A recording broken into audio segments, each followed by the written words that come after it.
ಒಲಿಸಿರುವುದಿಲ್ಲ. ಆಮೇಲೆ ನಿಮ್ಮ ಬೇಡಿಕೆಗಳು ಅಸಹಜವಾಗಿರುತ್ತವೆ. ನಾನು 32 10 ಬದಲು ಮಾಡ್ಕೊತೀನಿ ಅಂದರೆ it is equal to mutual transfer. That is not honour. ಆ ಥರ ಮಾಡಕ್ಕೆ ಬರಲ್ಲ. ಅವಾಗ ನಾನೇ ಬಟ್ಟೆ ಫಸ್ಟ್ ಆಗ್ತಿದ್ದೆ ಅಂತಾನೆ ಬಸ್ಸಲ್ಲಿ ಟಿಕೆಟ್ ತಗೊಂಡವನು. ಅರ್ಥ ಆಯ್ತಲ್ಲ? ಅದ್ಯಾವುದೂ ಹಾನರ್ ಮಾಡೋದಿಲ್ಲ. ಆ ಥರ ಬೇಡಿಕೆಗಳು ತಮ್ಮದೇ ಆದ ಇಂಟ್ರೆಸ್ಟ್ ಅನ್ನು ಹೊಂದಿರ್ತವೆ ಅಂತ ಪರಿಗಣಿಸಿ ಆ ಥರ ಬೇಡಿಕೆಗಳನ್ನು ನಾನು ಮಾನ್ಯ ಮಾಡ್ತಾ ಇಲ್ಲ. ನೆಕ್ಸ್ಟು ಆ ಥರ ಯಾರಿಗಾದ್ರೂ ಇಷ್ಟ ಇದ್ದಾರೆ ಜಾಗ ಸಿಕ್ಕಿದ್ರೆ ದಯಮಾಡಿ ಪ್ರಮೋಷನ್ ನಾವು ಫೋರ್ಗೋ ಮಾಡ್ಕೋಬಹುದು, ಬಿಟ್ಟು ಕೊಡ್ಬೋದು ಪ್ರಮೋಷನ್ ಬೇಡ ಅಂತ.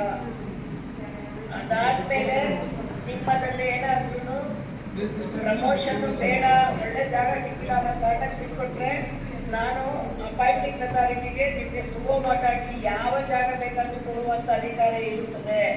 ಆ ಅಧಿಕಾರವನ್ನು ಚಲಾಯಿಸಿದ್ರೆ ನೀವು ಆ ಜಾಗಕ್ಕೆ ಹೋಗಲ್ಲ. ಆಮೇಲೆ ನಾನು ಡಿಸಿಪ್ಲಿನರಿ ಆಕ್ಷನ್ ಜಾರಿ ಮಾಡಬೇಕಾಗ್ತದೆ. ಇದನ್ನೆಲ್ಲ ಮನಗಂಡು ನಿಮ್ಮ ಲಾಸ್ಟ್ ಕ್ಯಾಡರ್ಗೆ ಪ್ರಮೋಷನ್ ಕೊಟ್ಟಿದ್ದೇವೆ. ನೀವೆಲ್ಲರೂ ಸಹಕಾರ ಕೊಟ್ಟಿದ್ದೀರಾ. DHO ಕಚೇರಿಯವರು ಕೂಡ ಕ್ಯಾಂಡಿಡೇಟ್ಸ್ ಕೂಡ ಲಿಸ್ಟನ್ನು ನೋಡ್ಕೊಂಡ್ಬಂದು ಬೇಗ ಬೇಗ ನಿಮ್ಮ ಜಾಗಗಳನ್ನು ಆಯ್ಕೆ ಮಾಡ್ಕೊಂಡಿದ್ದೀರಾ. ಅದಕ್ಕಾಗಿ ನಿಮಗೆ ಒಂದು ಪ್ರಮೋಷನ್ ತಗೊಂಡಿದ್ದಕ್ಕೆ ಅಭಿನಂದನೆಗಳು. ಚೆನ್ನಾಗಿ ಸಹಕಾರ ಕೊಟ್ಟಿರೋದಕ್ಕೆ ಧನ್ಯವಾದಗಳು. ಮತ್ತೆ ನಮ್ಮ ಆರೋಗ್ಯ ಸಂಘದಲ್ಲಿ ನಮ್ಮ CAO ಮೇಡಮ್ ಗೀತಾ ಮೇಡಮ್ ಅವರು ಮತ್ತೆ ನಮ್ಮ ಕ್ಲರ್ಕ್ಸು ವಿಜಯ್ ಇರ್ಬೋದು, ಸೂಪರ್ಡೆಂಟು, ಅವರ ಟೀಮ್ ಎಲ್ಲರೂ ಕೂಡ ಚೆನ್ನಾಗಿ ಕೆಲಸ ಮಾಡಿದ್ದಾರೆ. ನಿಮ್ಮ ಬಹುದಿನದ ಬೇಡಿಕೆಯನ್ನು ನಮ್ಮ ಕರ್ತವ್ಯ ಕೂಡ ನಾವೇನು ಸ್ಪೆಷಲ್ ಆಗಿ ಮಾಡಿದ್ದೀವಿ ಅಂತ ಹೇಳಕ್ಕೆ ಇಚ್ಛೆ ಪಡಲ್ಲ, ಅದನ್ನ ಮಾಡಿದ್ದೇವೆ. ಸೊ ನೀವು ಬೇಗ ಬೇಗ ರಿಪೋರ್ಟ್ ಮಾಡಿಕೊಂಡು ನಿಮ್ಮ ಕೆಲಸಕ್ಕೆ ಹಾಜರಾಗಬೇಕು. ಮತ್ತೆ ನೀವು LHV ಆದ ತಕ್ಷಣ ಅನೇಕ ಕಡೆ PHCಗಳು ಇರೋದಿಲ್ಲ, ಇಮ್ಯುನೈಸೇಷನ್ ನಾನು ಮಾಡೋದಿಲ್ಲ, ಆ ಥರ ಎಲ್ಲ ಹೇಳಿ ನೀವು ಅಸಹಕಾರ ತೋರಿಸಬಾರ್ದು. ಯಾಕಂದ್ರೆ ಮೇಲಧಿಕಾರಿ ಹೇಳುವ ಎಲ್ಲ ಕೆಲಸನ ನೀವು ಮಾಡಬೇಕಿರ್ತದೆ. ನಾನು LHV ಹಾಕ್ಬಿಟ್ಟಿದ್ದೀನಿ, ನಾನು ವ್ಯಾಕ್ಸಿನೇಷನ್ ಮಾಡಲ್ಲ ಅನ್ನೋಕ್ಕೆ ಆಗೋದಿಲ್ಲ. ಯಾಕೆ ಅಂದರೆ ನೀವು ರೂಲ್ಸಲ್ಲಿ ಮೇಲಧಿಕಾರಿಗಳು ಎಲ್ಲ ಕೆಲಸ ಮಾಡಬೇಕು. ವೇಕೆನ್ಸಿ ಅನೇಕ ಕಡೆ ಉಂಟಾಗಿರ್ತದೆ. ಆದರೂ ಕೂಡ ನೀವು PHCO ಅಲ್ಲ ಅಂತ ಅಂದ್ಕೊಂಡು LHV ಆಗಿದ್ರು ಕೂಡ ಸೀನಿಯರ್ PHCO ಆಗಿದ್ರು ಕೂಡ ನೀವು ಸರ್ಕಾರ ಜೊತೆಗೆ ಆರೋಗ್ಯಗಳನ್ನು ನಾವು ಜನಸಾಮಾನ್ಯರಿಗೆ ತಲುಪಿಸಲು ನೀವು ಸಹಕಾರ ಕೊಡಬೇಕು. ಇದನ್ನು ಬಿಟ್ಟು ಬೇರೆ ಏನು ಹೇಳೋಕ್ಕೆ ಇಚ್ಛೆ ಪಡಲ್ಲ ನಾನು. ನಾವು ಈಗಾಗಲೇ ಟ್ರಾನ್ಸ್ಫರ್ನು ಕೂಡ ಎತ್ಕೋಬೇಕಾಗಿದೆ ನಿಮ್ಮದು. ಆದ್ದರಿಂದ ಆದಷ್ಟು ಬೇಗ ರಿಪೋರ್ಟ್ ರಿಲೀವ್ ಮಾಡ್ಕೋಬೇಕು. ಎಲ್ಲ AOs ಕೂಡ ನಿಮ್ಮದು ಎಷ್ಟು ಬೇಗ ರಿಪೋರ್ಟ್ ಮಾಡ್ಕೋತಾರೋ ಅದನ್ನ ಕನ್ಸಾಲಿಡೇಟೆಡ್ ರಿಪೋರ್ಟನ್ನು ಮಂಗಳವಾರ ಅಥವಾ ಬುಧವಾರದೊಳಗಡೆ ನಮಗೆ ಕಳಿಸ್ಬೇಕು. ನಾನು ಈ ಕ್ಯಾಡರ್ ಟ್ರಾನ್ಸ್ಫರನ್ನು ಎಷ್ಟನೇ ತಾರೀಕು ಬಿಡುಗಡೆ ಮಾಡ್ತೀನಿ ಅಂದರೆ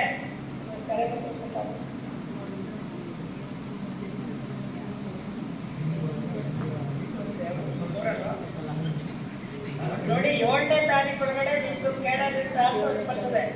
ಅಷ್ಟೊಳಗಡೆ ಆರಾಮಾಗಿ ರಿಪೋರ್ಟ್ ಮಾಡ್ಕೊಂಡ್ಬಿಟ್ಟು ರಿಲೀವ್ ಮೆಮೋಗಳೆಲ್ಲ ಮಾಡ್ಕೊಂಡ್ಬಿಟ್ಟು ನೀವು AOಗಳು ಕೂಡ ಕನ್ಸಾಲಿಡೇಟೆಡ್ ರಿಪೋರ್ಟನ್ನು ಡೈರೆಕ್ಟ್ ಮೇಲ್ಗೆ ಹಾಕಬೇಕಾಗ್ತಿದೆ. ಮತ್ತೆ ಇನ್ನೊಂದು ಯಾವ್ದು ಎಲ್ಲ ಮೊಬೈಲು ಯಾವುದೋ ಒಂದು ಮೇಲ್ಗೆ ಹಾಕಬೇಕಾಗುತ್ತೆ. ಇದನ್ನ ಬಿಟ್ಟು ಯಾರಾದರೂ ನನಗೆ ಆ ಜಾಗ ಕೊಡಿ, ನನಗೆ ಕ್ಯಾನ್ಸರ್ ಇದೆ, ನನಗೆ ಅವ್ರು ಒಟ್ಟೆ ಕೊಟ್ಟಿದ್ದಾರೆ, ಫ್ಯೂಚರ್ ಕೊಡಿ ಅನ್ನೋ ಯಾವುದೇ ಬೇಡಿಕೆಯನ್ನು ತಗೊಳ್ಳೋದಕ್ಕೆ ಸಾಧ್ಯವಿಲ್ಲ, ತಗೊಳ್ಳೋದಿಲ್ಲ. ಯಾಕೆ ಅಂದರೆ ನೀವು ಮೊದಲೇ ತಗೊಂಡ್ಬಿಟ್ಟು ಲಾಸ್ಟಲ್ಲಿ ನಿಮ್ಮ ಫ್ರೆಂಡ್ಗೆ ಎಕ್ಸ್ಚೇಂಜ್ ಮಾಡ್ತಾ ಇದ್ದೀನಿ ಅಂದರೆ ಮಧ್ಯದಲ್ಲಿರುವಂತಹ ಕ್ಯಾಂಡಿಡೇಟ್ಸು ಅದನ್ನ ಅವ್ರಿಗಾದ ಅನ್ಯಾಯ ಎಂದು ಪರಿಗಣಿಸುತ್ತಾರೆ. ಮ್ಯೂಚುವಲ್ ಮಾಡ್ಕೊಳ್ಳೋಕ್ಕೆ ಇದು ಮ್ಯೂಚುವಲ್ ಟ್ರಾನ್ಸ್ಫರ್ ಅಲ್ಲ. ಸೊ ಯಾರು ದಯಮಾಡಿ ಕೈ ಮುಟ್ಕೊಂಡು ನನಗೆ ಕ್ಯಾನ್ಸರ್ ಇದೆ, ನಾನು ಫ್ರೆಂಡ್ ಒಪ್ಪಿಕೊಂಡಿದ್ದಾಳೆ, 148 ಸೀರಿಯಲ್ ನಂಬರು, ನಾನು 32 ಇದ್ದೆ, ಇದನ್ನು ಒಪ್ಪಲು ಸಾಧ್ಯವಿಲ್ಲ. ನಾನು ಆಗಲೇ ಬಸ್ಸದು ಎಕ್ಸಾಂಪಲ್ ಕೊಟ್ಟೆ. ಹಿಂದಗಡೆ ಒಂದು ಸೀಟು ಟವಲ್ಲು, ಹಿಂದಗಡೆ ಒಂದು ಸೀಟ್ ಹಾಕ್ಬಿಟ್ಟು ನೀವೇ ಎಕ್ಸ್ಚೇಂಜ್ ಮಾಡ್ಕೊಂಡ್ರೆ ಮಧ್ಯದಲ್ಲಿರೋರು ಅನ್ಯಾಯ. ಅವರೇ ಇಷ್ಟಪಟ್ಟಿರ್ಬೋದು ಆ ಜಾಗನ, ಯಾರಿಗೆ ಗೊತ್ತು. ಸೊ ನಾನು ಅದನ್ನ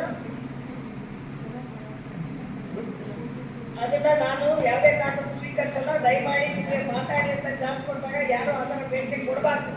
ಅಂತ ಪಕ್ಕ ಇರುವಂತಹ ಪ್ರೋಗ್ರಾಮ್ ಆಫೀಸರ್ಸು, ಪಕ್ಕ ಇರುವಂತಹ ಪ್ರೋಗ್ರಾಮ್ ಆಫೀಸರು ದಯಮಾಡಿ ಅರ್ಥ ಮಾಡ್ಕೊಳ್ಳಿ, ಅನ್ಬಿಟ್ಕೊಳ್ಳಿ.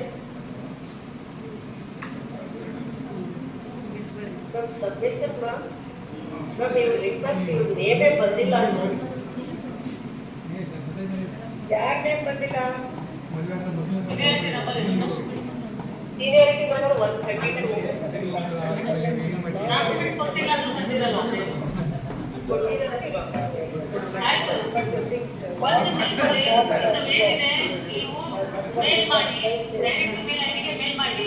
ನಾವು ವೆರಿಫೈ ಮಾಡಿಸ್ತೀವಿ. ಇದೇ ಕೊನೆ ಅಲ್ಲ, ನಾಳೆನೇ ಇನ್ನೊಂದು ಡಿಪಿಸಿ ಮಾಡ್ಬೋದು. ನೀವೇನಾದ್ರೂ ಅರ್ಹರಿಂದಲೇ ತಪ್ಪಿದ್ದಲ್ಲಿ ಮಾಡ್ಕೊಡ್ತೀವಿ. Okay, thank you.